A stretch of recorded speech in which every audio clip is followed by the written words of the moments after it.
నీ ఎడల నా ఎడల ఆయనకు బహు విస్తారమైన ఉన్నతమైన తలంపులు ఉన్నాయి. నీ నోట నేనెందుకు బ్రతకాలి, చస్తే బాగుండనే మాట ఎన్నడూ రాకూడదు. ఎప్పుడో ముగిసిపోయింది వీరి జీవితం. రూతు గ్రంథంలో కొనియాడబడుతుంది. ఒక్క మాట ఏంటో తెలుసా? యేసు ప్రభువే కోరుకున్నాడు లేయా గర్భాన్ని. హల్లెలూయా, హల్లెలూయా.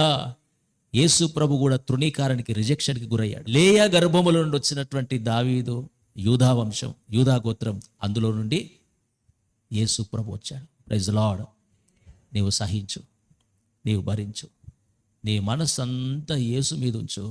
నిశ్చయముగా నా దేవుడు అలాంటి ఓర్చుకోగలిగిన కృప, మనవారే మనల్ని హింసించిన, మనవాళ్ళే పక్క జరుగు అనే పరిస్థితే వచ్చినా నిన్ను నిలబెట్టేది, నిన్ను ఘనపరిచేది, నిన్ను ప్రేమించి నీ మీద దృష్టి పెట్టిన నజరేయుడైన యేసుక్రీస్తు. ప్రైజ్ ది లార్డ్, హల్లెలూయా. నిశ్చయముగా ఆయన ఆ స్థితిలో మనందరూ నిలబెట్టునుగాక. లేయ తల్లికున్న సహనము, ఓర్పు, భక్తి, అంతరంగ సౌందర్యం దేవుడు మనకు అనుగ్రహించునుగాక. ఆమేన్.